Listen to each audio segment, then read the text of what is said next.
Have you ever heard of Jellyphant? It's not elephant, it's Jellyphant. But if you heard it as elephant, then you're quite correct. Because Jellyphant is a soft robot which was made inspired from an elephant. Quite confusing, right? Let me explain. To start with, think of an elephant's trunk.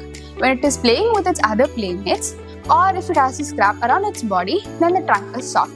But if it has to snatch bananas from some other tree or get water from the pond, then it becomes hard and rigid in order to hold objects.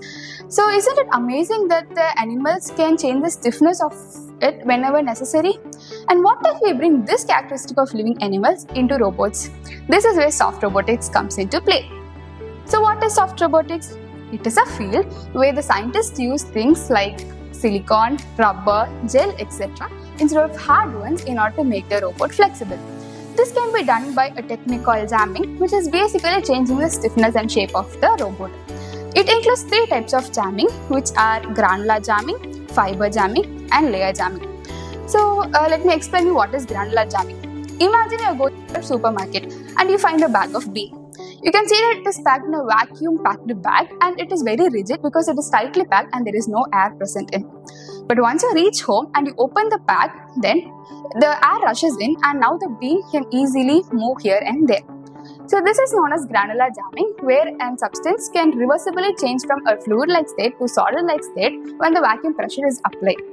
Now, based on this methodology, let us make a soft robot which mimics the living characteristic of the living animals. For this, you will only require some grains, a balloon or some other plastic wrap as a membrane. You just put in the substances into the plastic wrap. And in addition, you will require a flexible skeleton in order to avoid a phenomenon called buckling, where unwanted bending is caused. Then, if you apply a vacuum to it, then it becomes rigid and it can hold onto objects. But if there is no vacuum present, that is, the air is present inside the membrane, then it is soft and flexible. So, this is a simple thing, and you can apply this onto big industries and you can make use of it. Now, make it yourself and have fun. Thank you.